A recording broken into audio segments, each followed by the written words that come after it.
Okay. I pushed. Good evening, everyone. At this time, I'll call this January 15th, 2026 meeting of the Staunton Planning Commission to order. The first item of business on our agenda tonight is election of officers for 2026. And I will begin with the office of chair. So at this time, I will open the floor for nominations for the office of chair. Mr. Hartless, I would like to nominate Jessica Robinson for chair, please. All right, we have a nomination for Ms. Robinson to serve as chair. Are there any other nominations? Seeing none, hearing none, I will close nominations. Planning Commission members, you have a nomination for Ms. Jessica Robinson to serve as chair for 2026. All those in favor, please signify by saying aye. Aye. All those opposed by saying nay. The ayes have it. Congratulations, Ms. Robinson. Why, thank you.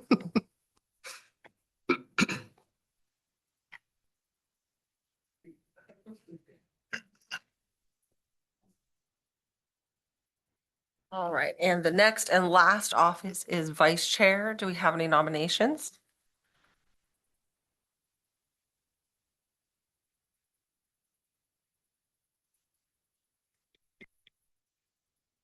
Still want the job. Oh, that's fine. Yes. Okay. Madam Chair, Yeah. I nominate Judith Wiegand for vice chair. Are there any other nominations? All right, hearing none, I'll close the nominations. All those in favor say aye. Aye. All opposed, same sign. All right, congratulations. Thank you. We're very informal about this. All right. So the next item on our agenda is item 2, approval of the December 18, 2025 meeting minutes. Are there any changes or comments? Madam Chair, we have one small change on line 43. It should read, Mr. Hartless presented this item, not the part about that the item had been withdrawn. I think that slipped in from Okay. another minutes. Any other changes? That's as far as I got. If not, may I have a motion? I move that we approve the minutes of the December 18 meeting as with the one change, or with the change. Second. All right, it has been moved and seconded that we approve the December 18, 2025 meeting minutes as amended. Would the clerk please call the roll? Mr. Hanson, I'm going to abstain since I wasn't here. Swiggin, Aye. Mr. Keziker, Aye. Ms. Robinson. Aye. Motion carries. All right, thank you very much. We now turn to our new business agenda. Several items on the agenda tonight are public hearings. After the staff report is given and the commission has had the opportunity to ask questions of staff, the applicant or the applicant's representative will be given the opportunity to address the commission, to make comments about the request and answer any questions that the commission may have. Thereafter, the public hearing will be opened and the floor will be open for comments from the public here and on Zoom. All speakers should come to the podium at the front and first provide us with their name and address. We ask that the applicant limit their comments to 10 minutes and that all other speakers limit their comments to 3 minutes. Also, the public hearing is a time for the commission to listen to your remarks. We will not engage in, give, or take debate. If you're seeking information, you may mention that during your comments, and a member of community development staff may get in touch with you in the days ahead. All right, the first item is not a public hearing. It is item 3A, introduction of the City of Staunton, Virginia Capital Improvement Plan, and Jesse Moyers, Chief Financial Officer for the city, will present the staff report. Good Feel like we evening need to to the get Planning a little Commission. Thank you for allowing me to be here this evening.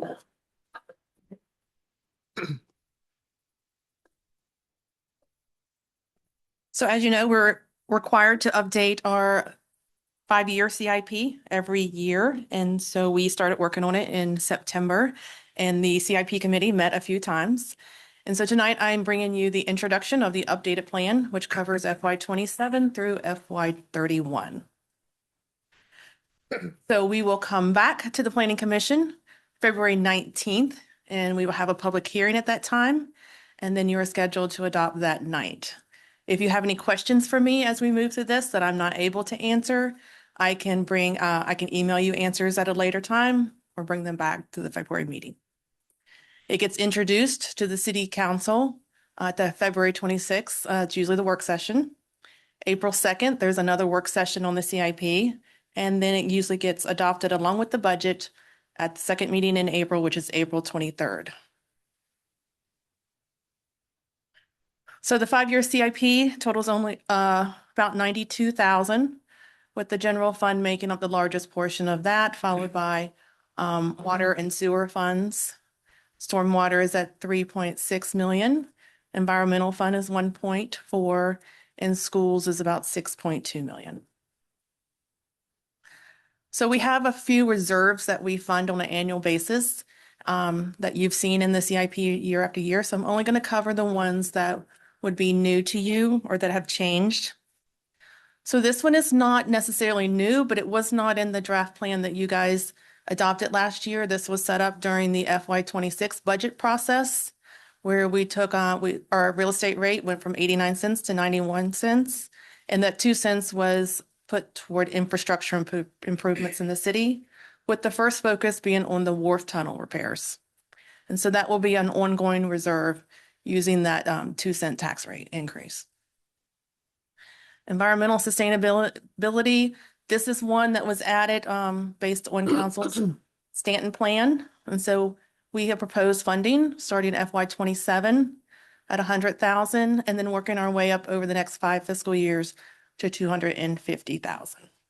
And that's to fund initiatives aimed at reducing city energy use, emissions, implementation of green infrastructure, improving flood resiliency, and protecting and rehabbing natural resources. This reserve is not new, but it is a change. We have taken the new sidewalk reserve, the greenways reserve, and the bike and ped reserve and combined them into one larger reserve so that it allows us greater flexibility when we're funding projects. It is named the Biking and Walking Infrastructure and Amenities. And so the funding has not changed. It's the 3 that we're currently funding added together.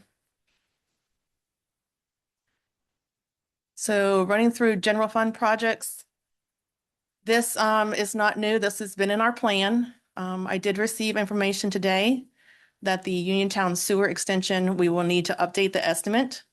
It's going to go to about 6.6 million from the 4.1 million. And that's based on the PER that is currently being done. Once that's wrapped up, we'll roll right into the actual design of the work. But it looks like sewer is going to cost more than we had originally estimated. Other general fund projects, some of these have come out of the Staunton plan. Reimagine Booker T. Washington School. There's 50,000 that I believe will start in FY26 to kind of re-envision how we will use that space and what the remodeling that will need to take place there. A recreation master plan, $90,000 in FY27. The Lake Tam Spring House renovation and the renovation of the spring boxes, that was in the plan last year. That's continuing. Garden Center updates. That was a new project put in by Chris Tuttle.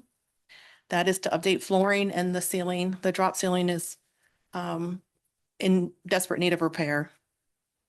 Duck pond dredging, that is a project put in by Chris Tuttle of $150,000 for FY27. The West End bus shelters, that was in the plan last year. It's continuing at an estimated $20,000 each year for the next 4 years. West Johnson Street retaining wall, that was in the plan, is being pushed out to FY27 due to the tunnel repairs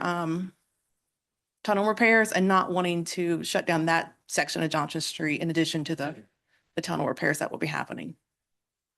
Re-envisioning downtown, there's 100,000 set aside in FY27 for that. Development of the remainder of the juvenile domestic relations district court site. The courthouse is now complete and functioning, but we have to determine what we're going to do with the rest of the site. There's 250,000 proposed to design how that will be developed further. Then a salt equipment storage building. This is a public works proposed project for $350,000 to store their equipment, the salt spreaders. Currently, they are out in the elements, and so they get rust and damage pretty quickly. The Moxie parking lot paving, that is not new. That was in the plan last year. And then the Augusta Street sidewalk improvements, that was not in the original plan approved last year, but council did make amendments in August so that we could get grant funding toward that. And then FY30 Moxie Stadium renovations for 1.8. That is not new. That was in the plan last year. So there are 5 major VDOT administered projects. Some of these do require local funding because the budgets are over what VDOT had allowed. The Richmond Avenue, Greenville Avenue intersection improvements that will require $1.2 million of local funding, which has already been identified. Richmond Avenue and Crossing Way shared use path, the Greenville Avenue road diet, Commerce Road and Lewis Creek Greenway, and then the Churchville Avenue streetscape will be administered by VDOT. And that will require local funding, which will more than likely come from leftover funds from the Central Avenue streetscape, I believe it was, and the sidewalk reserve.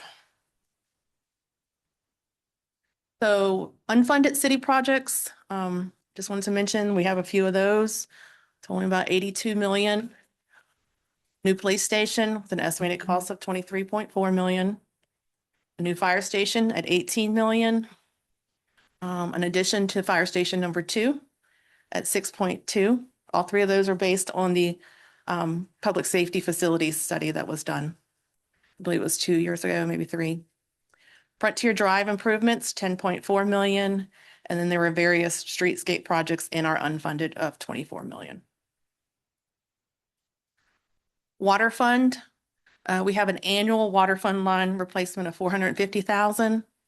And then our next big project's coming out, FY27, the Richmond Avenue, what we're calling phase 1 water line replacement. And then the Franklin Hills #1 water tank inspection and repainting. FY28, we have the water treatment plant filter rehab of 1.2 million. And Franklin Hills #2 water tank inspection and repainting. New this year is a North River pipeline study. As we know, we have that looming project out there that's very expensive to replace that pipeline. And so in FY28, we're going to engage in a study to determine our next steps. And then we have the Uniontown water extension. FY29, the Shutterley Mill water tank inspection and repainting for a little over $1 million. And then phase 2 of that Richmond Avenue water line replacement at 10.6. And then the water treatment plant roof at 190. So these are the unfunded projects in water, with the pipeline being the largest driver of that. And then there is a new water, raw water source development that was requested by Dave Irvin. There's not an immediate need for that. It's just something that he thinks that we should start to think about. Sewer fund, annual line, sewer line replacements is 250,000. Major projects that we have in this 5-year plan, FY27, the New Hope Road sewer I&I mitigation and pump station. The design of the old Staunton steam laundry sanitary sewer line relocation. And then starting the PER work on the Lewis Creek sanitary sewer downtown replacement. FY28 is the sewer project for Uniontown. That's the amount that we will have to increase on the estimate there to about 6 million for the construction part of that.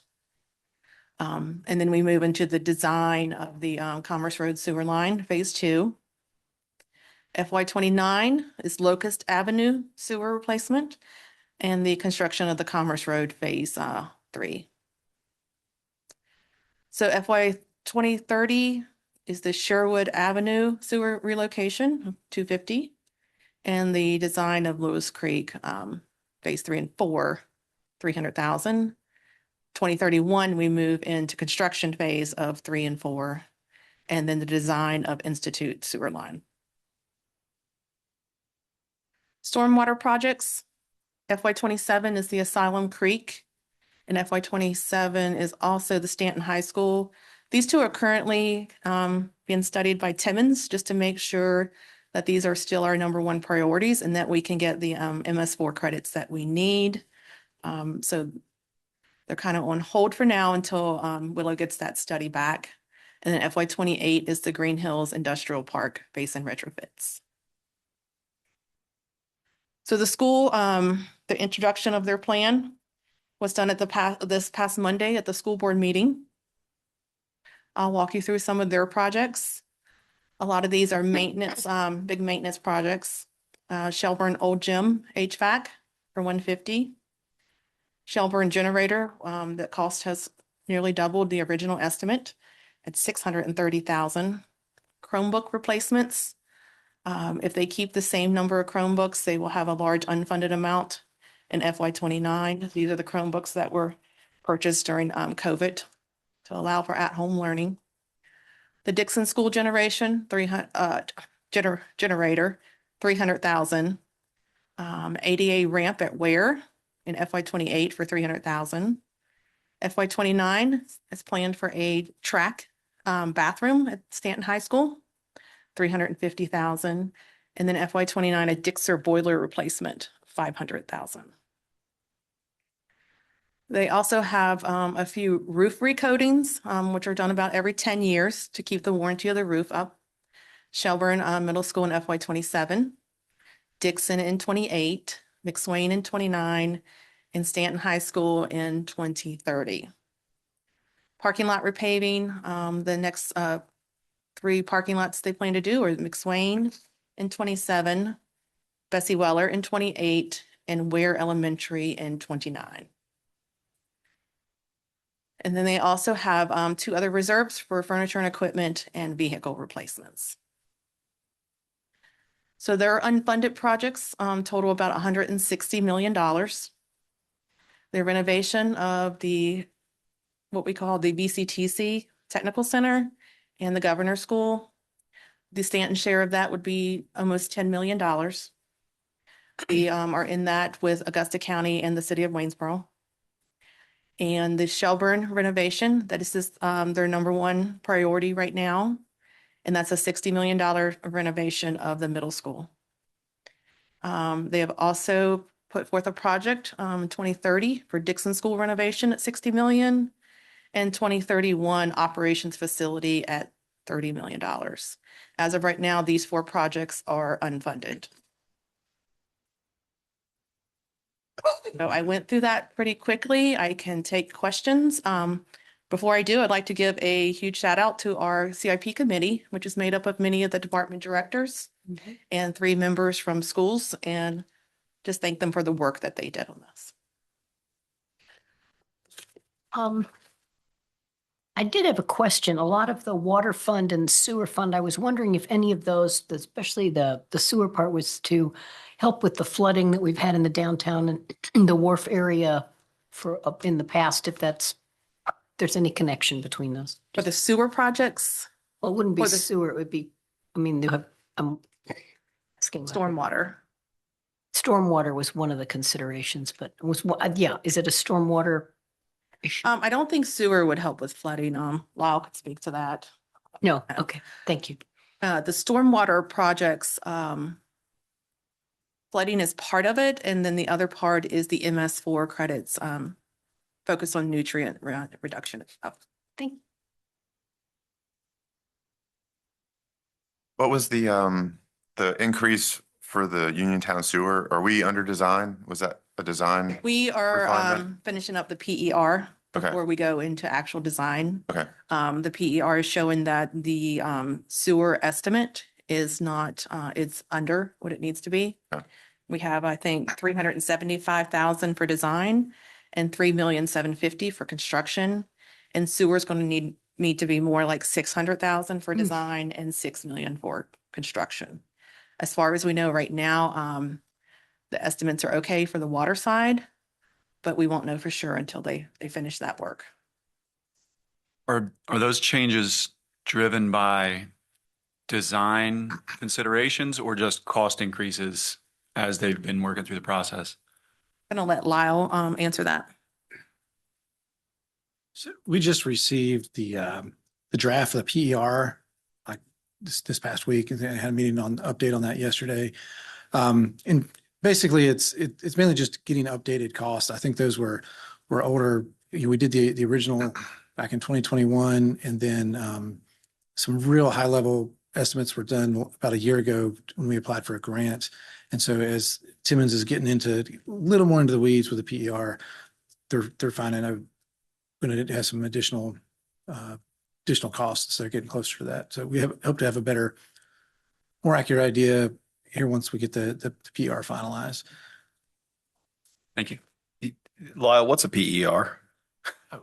Preliminary engineering report. Thank you, sir. Sure. And like I said, I just received those updates today. So when I will post an updated CIP with the new numbers, probably by the beginning of next week. And before I forget, would it be possible for your presentation that you could get staff to send it out to all of us? Yes, they should have it now. They can send it. Okay, Thank you. perfect. So one of the first things you talked about was the 2 cent increase on the housing going toward infrastructure reserve. And of course, one of the first things that's getting funded by that is the wharf repairs. Any idea about total cost of wharf repairs and how many years that's going to take for that 2 cents to pay back, like to where maybe we'll start actually getting a reserve instead of just it's there and using it? So right now, the repairs that we're currently under contract for have been funded. Luckily, we did not have to take out any debt to accomplish that. We used reserves. We had set additional reserves into that infrastructure fund using the sale of crossing properties last year. And then some of the additional carryover that we have is being put toward the infrastructure. That was the carryover related to the 2 cent increase, because that increase happened in January 1st of 2025. And so that was part of the 2025 budget carryover. Okay. And then we had a sale of a crossing property at the end of the fiscal year. That is also being rolled into the structure. So all of that allowed for us to pay for that the first repairs that we need to do. But as far as what the remaining part we'll need for the rest of it, I don't think I've not been given any information on that. And of course, we're looking into like possible daylighting. And so there's not been any other repairs identified at this time. If you even just an estimated shot in the dark here, what annually does 2 cents on the housing tax mean, like in dollar amounts? 651,000. Cool. Okay. Around there. Sure. That's going to fluctuate because of some. Now, council will have to make a decision if they want to change it each year as the value of a penny increases, or if we leave it set at the 2026. Can we still use a penny? Is that okay. So then the next question I have is you said that roughly $10 million to would be Staunton's share of upgrading the Shenandoah Valley School, and that's us, Augusta, and Waynesboro. Do we know if Augusta County and Waynesboro can fund their parts? And then if we can't fund ours, that feels like a problem if we're in this together?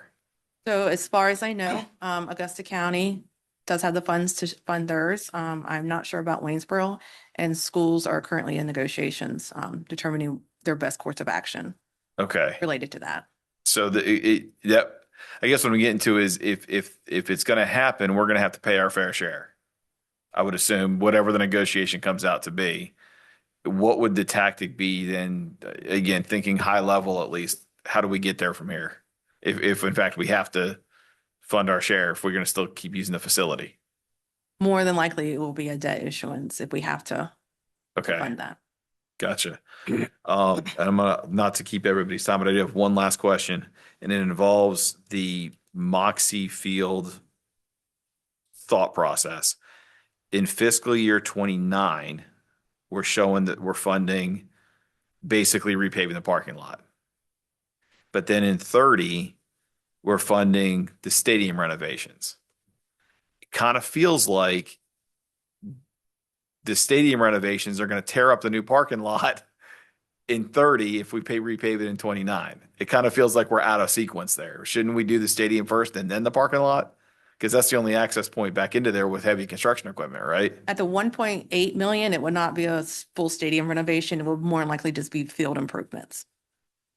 So, 'Cause it will okay. not be enough to do a stadium renovation Okay. in its entirety.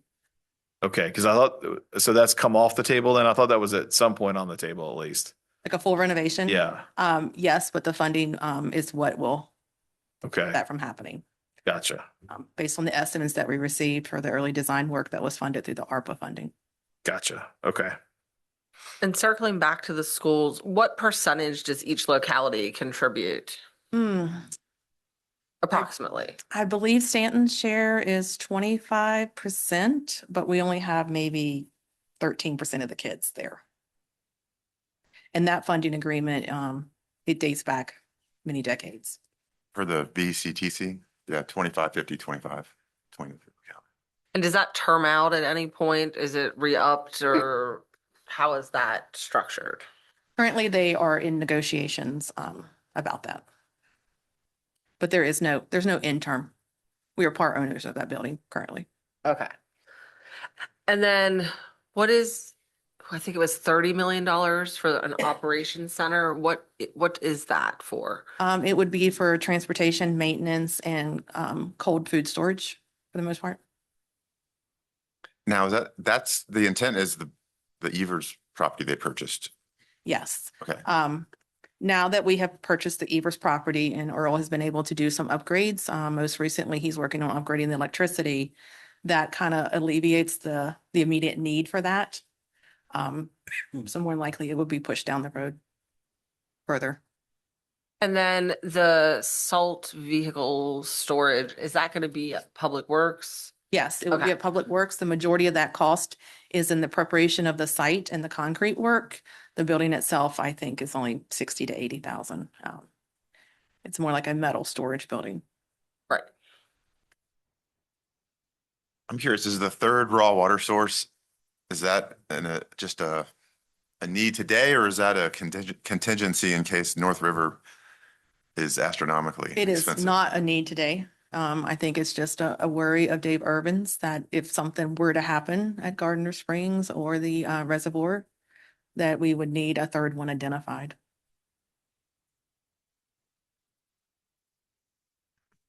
Kind of forward thinking, way out in the future.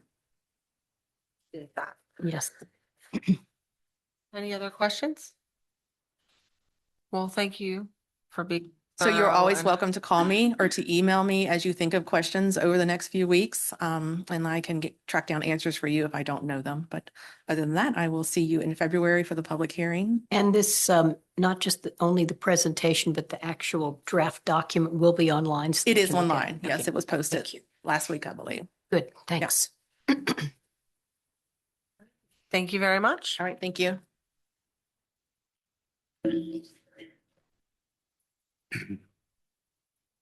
All right, the next item on our agenda is item 3B, public hearing and consideration of a request by Jones Garden LLC to vacate, discontinue, and abandon that portion of undeveloped Peck Street, formerly Virginia Avenue, public right-of-way identified as 0.173 acre of land. Mr. Hartless, Planning Manager for the city, will present the staff report. Thank you, Madam Chair. This is a request by Jones Garden to vacate a portion of undeveloped Peck Street public right-of-way. This area is located between 434 Montgomery Avenue and 500 Montgomery Avenue, and it runs from the end of undeveloped Hammock Street to Montgomery Avenue. As you all, I'm sure, are well aware at this point, the vast majority of undeveloped streets in Staunton are streets that were dedicated on a plat, but were never built and were never accepted by the city as right-of-way. This portion of Peck Street is a little different because it was actually a public street at one time until the intersection of Peck Street and Montgomery Avenue was realigned in the mid-1980s.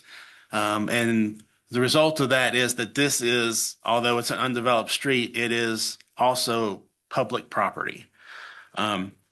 This portion of vacant public right-of-way will never be used again for any kind of public street purposes. The vacation of this portion of Peck Street will cut off the end of Hamrick. So the undeveloped Hamrick Street will no longer have any possible connection with Peck Street in the future. Ordinarily, staff would want to vacate that portion of undeveloped Hamrick Street. In this case, we didn't want to combine these two because of this Peck Street is actually public right-of-way. I didn't want to confuse the two issues. So staff will likely pursue a vacation of the undeveloped portion of Hammock Street in the future. Vacation of this portion of Peck Street right-of-way has no impact on the usability of any other undeveloped streets or alleys in the area. During its review, staff did identify an issue. There are a number of public utilities in the undeveloped right-of-way. We will need deed of dedication and a plat exhibit for the easements to be drawn up. Staff will need to review those documents, and we'll need to make sure that those easements are recorded at the same time that this ordinance of vacation is recorded. So staff is recommending that Planning Commission recommend approval, but that we not put this item on a council agenda until after those easement documents have been drafted and staff has had an opportunity to review them. If you have any questions, I'm happy to answer them.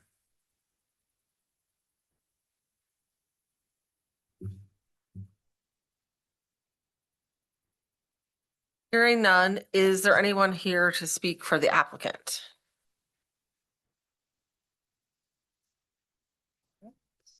In that case, I will open the public hearing. Is there anyone here? Anyone online? No hands raised. Okay, then I will close the public hearing and the matter rests with the commission. Are we ready for a motion? I'm not. I have a Okay. question. So have you had any recent contact with the applicant as far as getting the additional information and an agenda of when we might do that?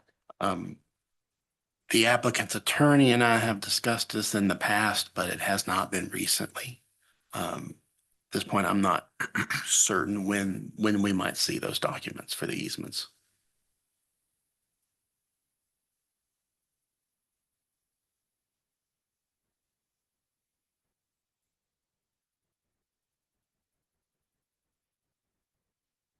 Is you think it's, what do you think we should wait until we see that? I mean, the staff not having received response, y'all are still in support of this. Yeah, I think we support the vacation and the disposition of the public right of way. I think the easements are an item that staff can work out with the applicant. So I'm comfortable if you all want to make Okay. a recommendation tonight.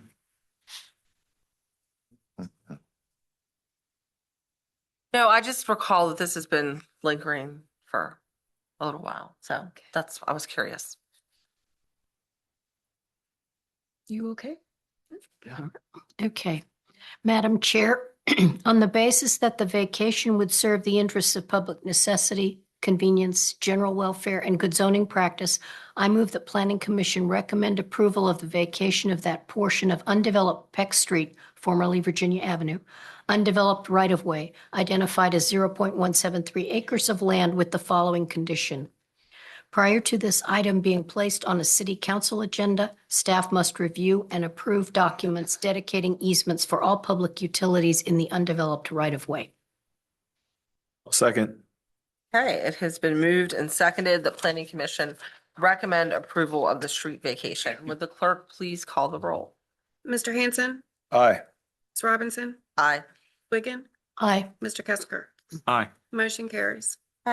And then we will wait to see when it comes back. That's right.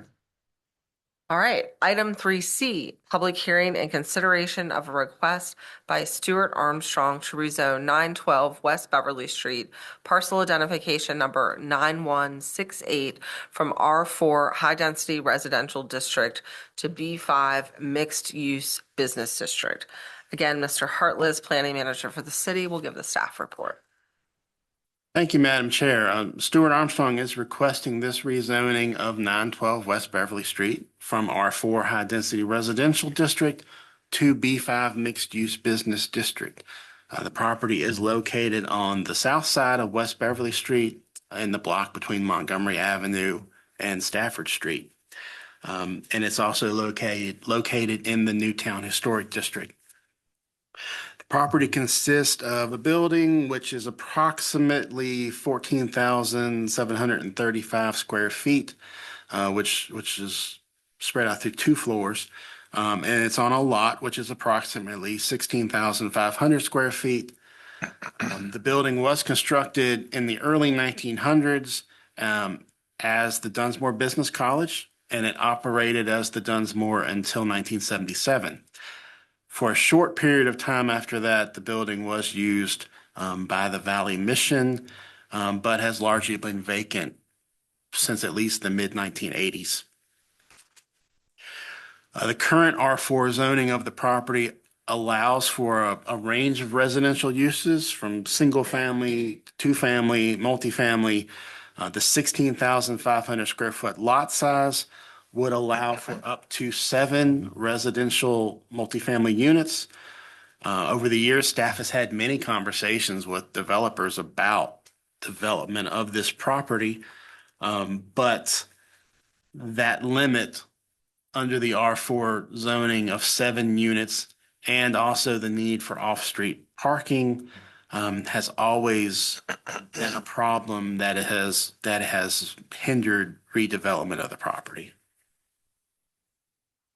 And as a result of that, the property has been vacant for the last 40 years.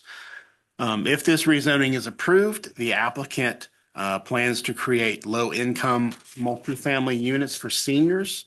Under the B5 zoning, the number of units permitted on the property would be determined based upon how many parking spaces could be provided, whereas in the current R4, it's determined by the size of the lot.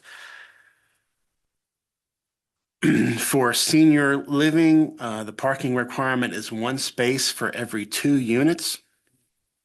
It's also worth noting that B5 zoning does allow for off-site parking, which means parking on other properties. However, that parking must be a permitted principal use on those other properties. And in this case, all of surrounding zoning is residential. Parking is not a permitted principal use on residentially zoned property.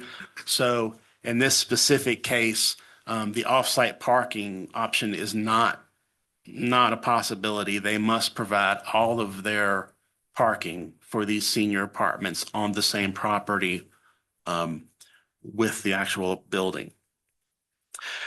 Staff did raise some concerns about the wide range of business uses that are permitted in the B5 district. And in response to that, the applicant has submitted proffers to make this a conditional B5 zoning. And those proffers eliminate all of the business uses and limit the use of the property to only those uses that are permitted in the R4 district. So that would be single family, 2-family, and multifamily. The rezoning is only the first step in a multi-step process to develop the property for the intended use. A site plan will be required for construction of any parking facilities. A building permit will also be required for a change in building code use group. As I said before, all surrounding zoning is R4 high density residential. And surrounding uses include a mixture of residential, so it's mostly single family and some multifamily uses. City's comprehensive plan, future land use map designates this area as neighborhood residential. These typically are older neighborhoods which contain, which are characterized by larger housing units on small lots. One of the priorities of this designation is to encourage the development or infill of housing units that are compatible with the existing facilities and structures. This existing building is far too big to be a single family or two family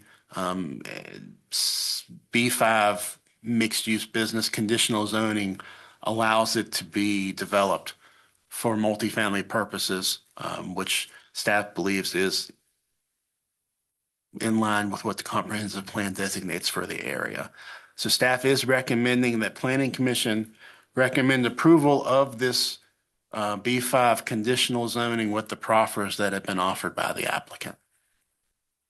If you have any questions, I'm happy to answer them at this time. I believe Carter Green is here tonight representing the applicant, and I believe he does have a presentation that he would like to make. Any questions? Yeah, I had a question. I must have just missed it in my packet, but was there a list of the proffers? Yes, it was attachment number 6. Oh, got it. All the way at the end. It's just a strike through of the. Strike through of the. Gotcha. Okay. Okay. Any other questions? I might be putting the cart before the horse a little bit, but don't we usually have like, other conditions of like, you gotta get historic approval and any changes have to go through the building code, yada, yada, or is that a different stage of the process? So those are conditions we normally place on a special use permit. Okay. A conditional rezoning is different because the city is not allowed to impose conditions on a rezoning application. Right. Those right. conditions have to be offered by the applicant. Gotcha. Yep. Tim, suffices to say though, anything that happens to this building has to go through Historic Preservation Society and it has to be building code. I mean, those are, Yeah, absolutely. I mean, there will be a site yeah. plan. They have to provide the minimum number of parking spaces on site. They will have to meet all the building code requirements. They'll have to meet all the zoning code requirements. Any change to the exterior of the building is going to require a certificate of appropriateness from the Historic Preservation Commission. Those are all local and state laws that'll have to be followed. sure. Any other questions? All right, Mr. Green?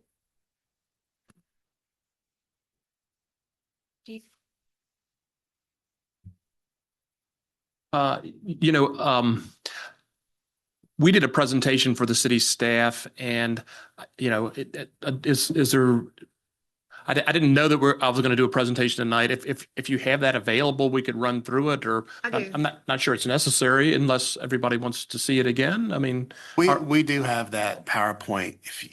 If you want to go through it or just go through some of the slides, you could do that if you want to. I mean, Or you can just tell us, whichever your preference it's got is. photos and things, but everybody I think knows this building out on West Beverly Street, right? I mean, to the extent that the issues that you have to know, just, we're just talking about the zoning. So a lot of the presentation is geared to more buildings, specific issues. But you can tell me, I'm happy to run through it if that's what people want.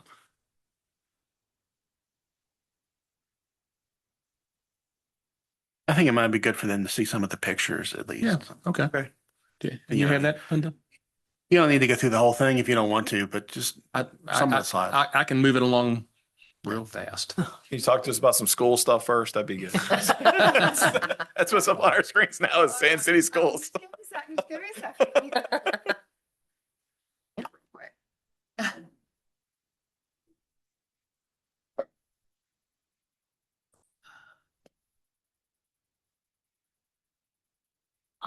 Bingo. And I can put it up on that one too. Can I just You can control with the scroll- mouse? You can just scroll down, Yeah. Okay, well, I'm calling it the Dunsmore Building just to shorten it from the Dunsmore Building. Dunsmore Business College. Basically, our goal is an adaptive reuse of a vacant historic building into much needed available senior housing and to create a new community asset in its place.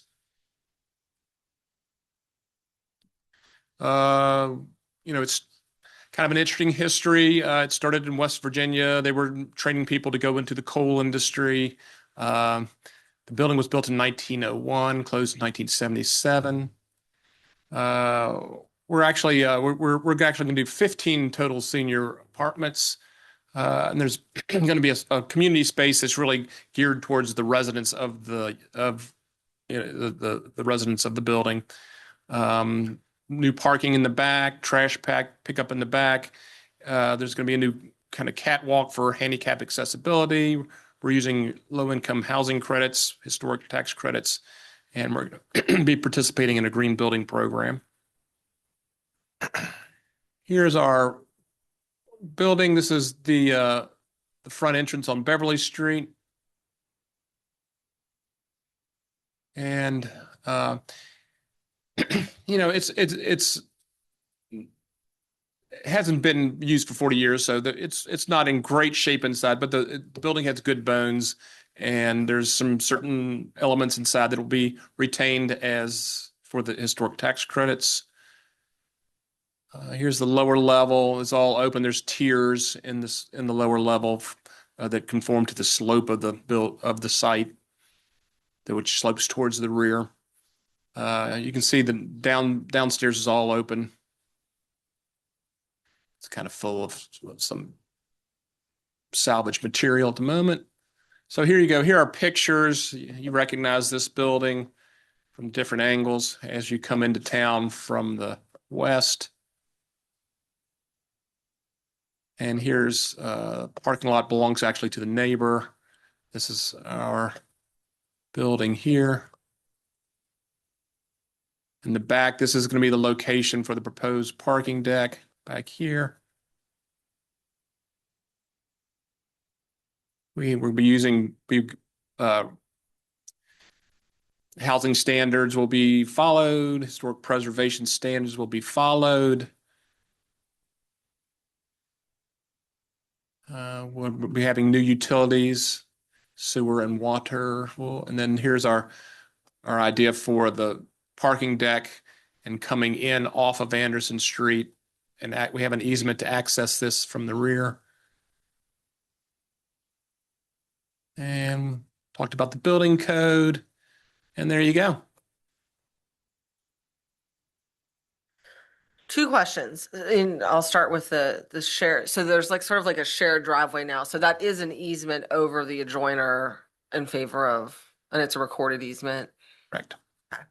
And then trash. Will there be a dumpster or how will that? That is the thought. Yes. Okay. Accessed off Anderson Street. I appreciated the fact that since I missed the field trip on Tuesday, that I was able to go walk over and look at it yesterday, and I appreciated your showing me approximately where the driveway would go there on the property. The next door, behind the church there, and over towards the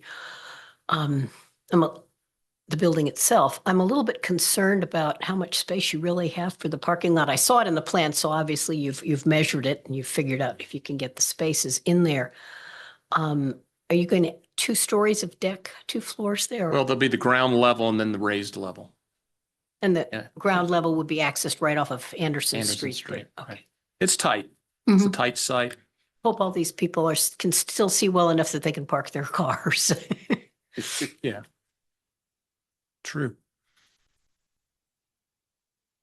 Could you go back to the one that showed the parking layout?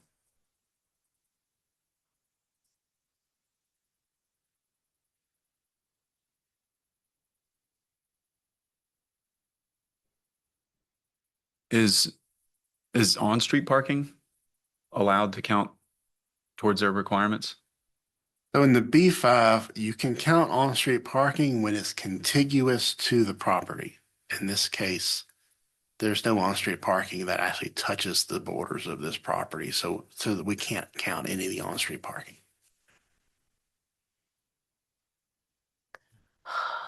You can't count any parking on Beverly Street. We can't count anything on Beverly or on Anderson because it's not adjacent to, it doesn't touch the property. So it would, all the parking would have to be provided on site. Plus that Beverly Street is the curve, you're right on the curve there, so there's no parking at all. Well, in front of it. it's on the north side of Beverly. Yeah, it's on the opposite side of the Yeah, street. but it's also, that side is already parking a lot of cars. A lot of people who live on the other side try to fit their cars in there. So, So there's two other places where we've used this B5 zoning. And the first one was the Stanton Steam building. And that's kind of an island that's surrounded by on-street parking. So they were able to count almost all of the parking on those surrounding streets. But in this case, parking is on the opposite side of the street, so we can't count any of it. While we're focusing on parking, I guess, so you said 15 units is the plan, but I'm only seeing 11 spaces in what I believe is the parking deck. Does that make? So the calculation we're using is for senior housing, every 2 units is 1 space. So actually, there will be 8 spaces required. Wow. And parking can come directly off the Anderson Street, the public street? Like It'll that? have to be designed in such a way that they're not backing into Anderson Street. it's like they are at this point. Well, they're existing. Okay. Yeah, the existing parking is designed to back into the street, but Okay. any new parking they won't be allowed to back. Yeah, into the because street. the upper floor obviously goes onto the driveway. Mhm. And that's also an extremely, obviously, low volume street. What was the second example of 5? Sorry. Second example was a B5 conditional that we did for Gypsy Hill Place.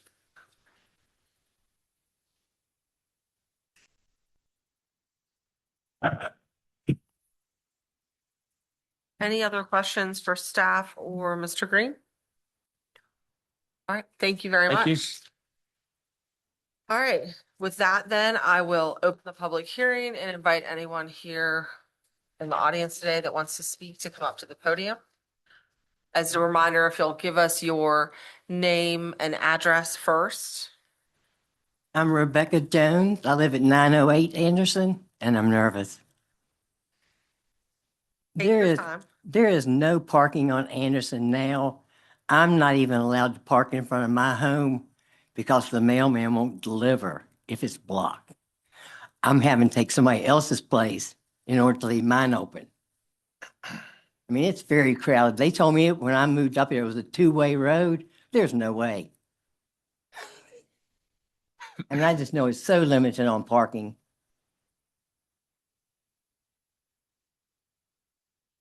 Thank you. Thank you very much. We Thank you. appreciate it. Oh, I'm sorry. Anyone else?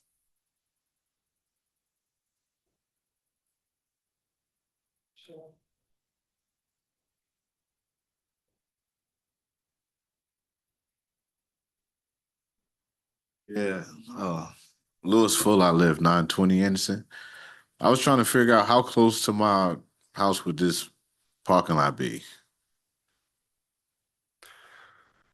Well, for a parking deck, there's a 0 setback, so the parking deck would be right up to the edge of the street. Right up to the edge. It could be right up to the edge of the street. Yeah, because like we got 2 vehicles and it's hard to get our cars in because we got to go around the loop to come back around. And would that affect that driveway? Because it's like one road that goes in to come in, and you got to go around to come back out. So it looks like based on the plan they showed, there's the retaining wall across the street from you. That's going to be 4 spaces. And then they're going to basically put a roof over top of it and put more spaces coming in from the parking lot between the two buildings across the street from you.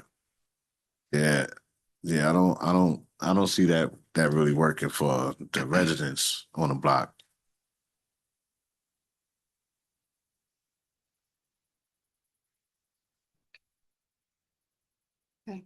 That's it. That's what I have to say. Thank you.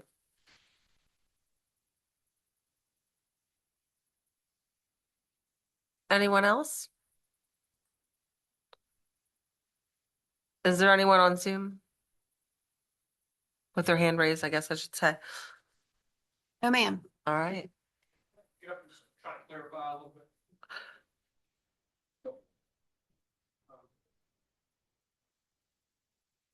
So the spaces the on access from Anderson Street are already there. And the other ones are going to be accessed from the upper level, and they won't have any impact on Anderson Street. They won't be blocking or restricting any access or anything on Anderson Street. Okay. Thank you. That helps, yeah. Can I ask a question with that? Sure. It's already. Well, we need you to come. Sorry. I'm sorry. We got to get it all in the, I gotta say my name again. That would be a good idea. if you would, please. Rebecca Jones, 908 Anderson. We already have trouble now, and there's nobody up there taking it. If you have a visitor or company and there's apartments across the street from me, they take up my parking the whole side. I don't know how we're going to house anybody that gets company at this place. Anybody, one person. I mean, I can't have company because I got to park up the street. Thank you. Thank you.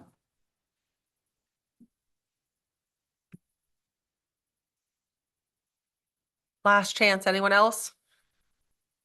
All right. Seeing none, I will close the public hearing and the matter rests with the commission.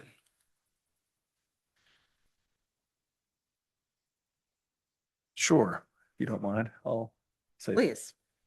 Let me see how I want to say this just right. I agree with people that have spoken today that Anderson Street is a very tight street. I think you'd be kidding yourself to say that it wasn't. That being said, the plan is to have parking completely on site. So that's a good thing. I mean, that to me suggests that it wouldn't crowd Anderson Street more than it already is. I do see the thought process of extra cars, extra visitors, what have you. I don't think you can anyway, but I don't think it'd be a bad idea to overtly restrict any kind of parking on Anderson Street. Like if visitors wanted to come, they could potentially park on Beverly and the spots across. They're not countable spaces. I wouldn't be opposed to something that said, there overtly won't be any parking allowed on Anderson Street. There already isn't. Thank you. Good comment. I guess you mean like a city signs or.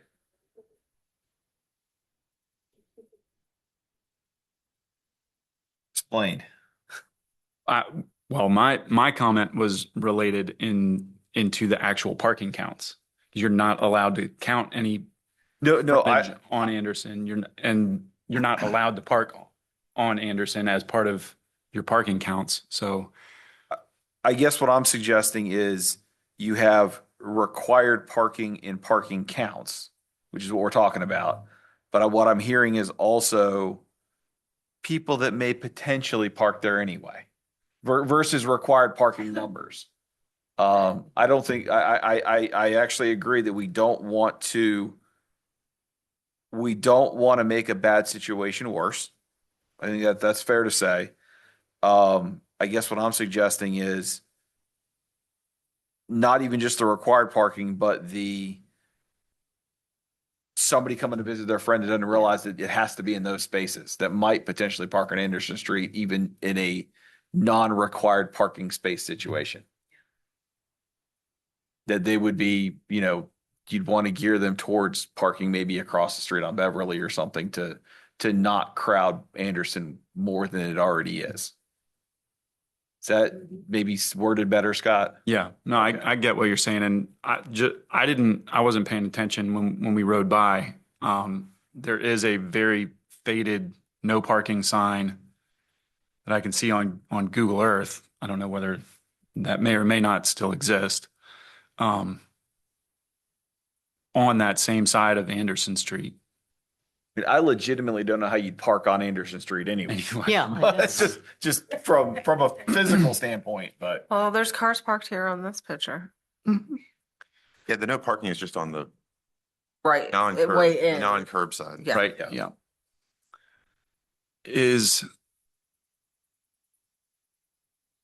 there any opportunity for shared parking with the adjacent building that shares the access? There's not in this case because parking has to be on the adjacent properties. It has to be a permitted principal use. And in residential zoning, parking is not a principal use, it's an accessory use. So it has to be accessory to the use that's occurring on that property. So in these cases, the adjacent properties are all residential. They're all used for residential purposes. And only people who live in those units on those properties are permitted to park there. So, I understand. yeah. So you can't do shared parking in this situation. You can't do shared parking for required Right. parking spaces. True. But even if it's not required parking, you still have people parking on these properties that are not living in these properties. That is a violation if we can prove it. Gotcha. Now, we get a complaint, sometimes it may be difficult for us to enforce that, but technically that's what the zoning code says. One thing I've noticed about a lot of our parking requirements is they don't address the possible number of visitors that could be coming in here. And that worries me here because I think having one space for every two residents or every two units is probably not unrealistic, but I'm concerned about the number of people who may have visitors or somebody coming over to help them, or I'm just I'm concerned that that's going to turn out to be a problem and we can't address it through actual parking requirements or anything except suggesting that people park across Beverly Street where you can see cars parked now. And that's going to really infringe on the parking that's needed for those houses and buildings on the other side that have no other alternative for parking either.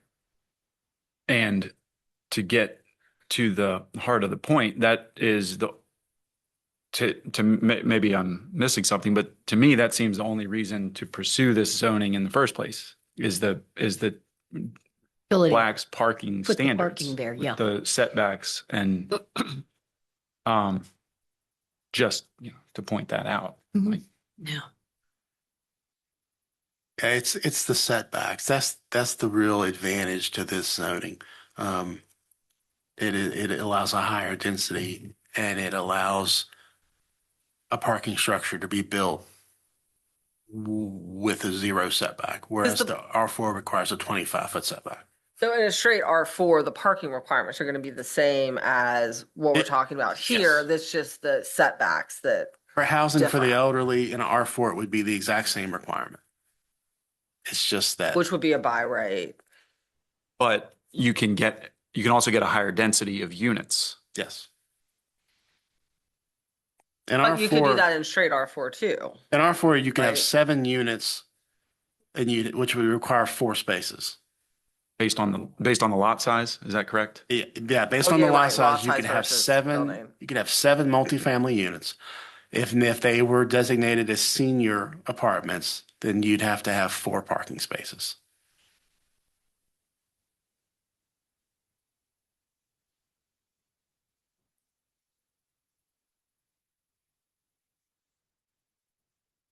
I'm struggling with this because there's so many places in the city of Stanton where we have trouble with parking. And we've tried to be very careful when uses change or things are built or expanded to keep the parking reasonable.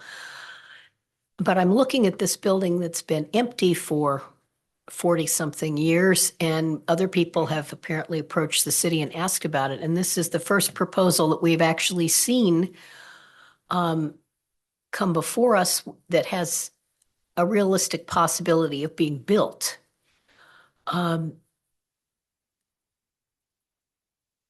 And I'm just trying to decide here if it's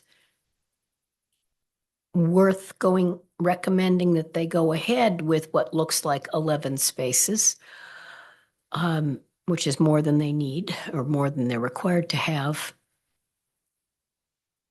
I really just don't know how many visitors. We're talking about low-income housing for seniors, and there just isn't anywhere near enough of that right now. And there's a lot of information in our packet and about how much we need this. So I'm I'm going to take that a step further. go ahead. I not only agree with what you're saying, but I'm also looking at this and suggesting one of the I'm going to use the word kind of key objective, but that might not be the right technical term, is adaptive reuse. Mhm. I mean, we have a building here that's been sitting here vacant for 40 plus years, and we have a proposal on the table to adaptively reuse it Mhm. with, quite frankly, as to be mild, about as low of an impact as you could use it. Yeah. I mean, we're not going to get a lower, especially parking impact than what they're proposing. So from that perspective, I mean, when I kind of take all of those parts into consideration, I think it's a good proposal. I mean, you're not going to reuse that building and have anything less than 8 spaces as your number. Yeah. And I also realized that the low income aspect of it is going to mean that many of these people are not going to have cars, many of the people who might go in there. So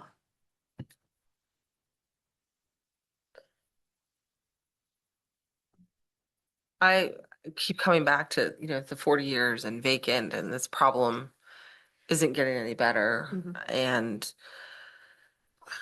I realize that, straight R4 versus the R5 lets the number of units essentially double. But if you don't do that, I mean, it's probably not financially Mhm. possible to undertake the project, even with all the credits. I was also looking just longer term, if there's an opportunity to make parking on Anderson more efficient whenever it's up for repaving. I mean, especially where like the loop where I don't see it signed as one way, but it's got to act as one way. yeah, the number of times we've driven around it and it really. I've If it's Yeah, if it's actually properly signed as a one way and then you did some shoulder additions with repaving, I mean, you could formalize additional parallel parking down there. Just looking at, a longer term opportunity to just provide more on-street parking opportunity.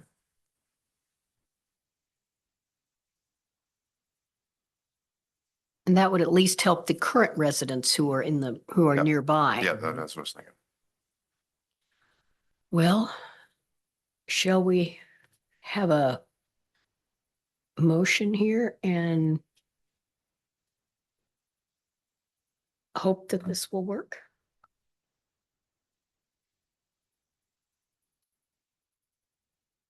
I'm happy to have a motion. Okay, let's try this and see what happens.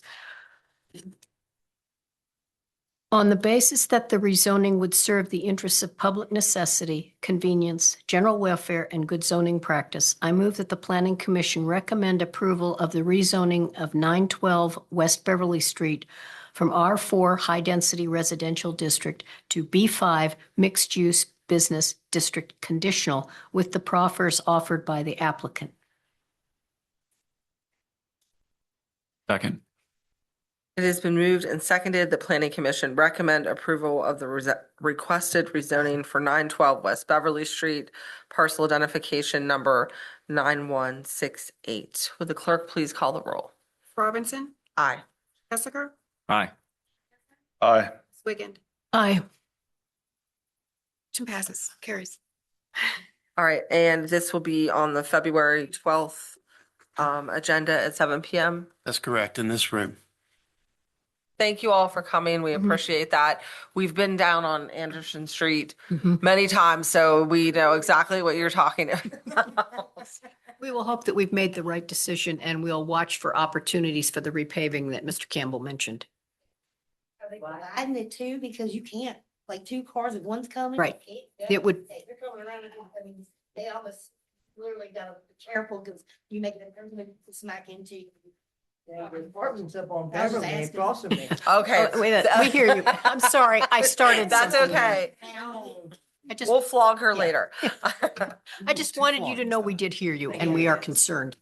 All right. The next item on our agenda is old business. I don't see anything on the agenda. Has that changed, Mr. Hartless? No, ma'am, no old business. Okay, then we turn to item 5, other business, which is the 2025 Planning Commission Annual Report, and Mr. Hartless will present that for us. I have included the 2025 annual report in your packet.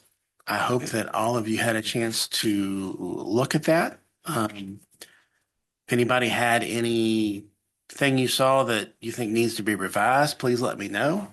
And if you're in agreement, then we will pass this along to City Council on your behalf. An excellent job as always. Mhm. Any comments before we move on? Thank you. No, I don't have any, but I appreciate having a compilation of what we do. And I think it's kind of interesting to note that each of the last several years we've looked at this, the number of times that we've only recommended denial for one or two things. And it's because of the excellent staff work, because you talk people into doing the right thing before they come before us. So thank you. I don't know, that's how we want to word that, but. You don't have to put that in the minutes if you don't want to, but I just realized the staff works really hard to make sure that we get things that will work. And You do a good job of educating Mhm. all of Yes. us. Thank you. All right. Then is there anyone on Zoom? No, ma'am. Okay, then we will move on from matters of the public since there is no public. Somebody left their coat. Cold. It looks like the next planning commission meeting will be February 19th, 2026. Oh, I'm sorry, I skipped the updates on actions of city council. Sorry. Oh, that's okay. At their last meeting of January 8th, 2026, City Council approved the special use permit for the 4-unit townhome development at 126 Guy Street. And the council also approved the vacation of Tom Wilkinson's alley request there on Steffi Street. Now I will entertain a motion. So moved. Sorry. Thank you all. Thank you.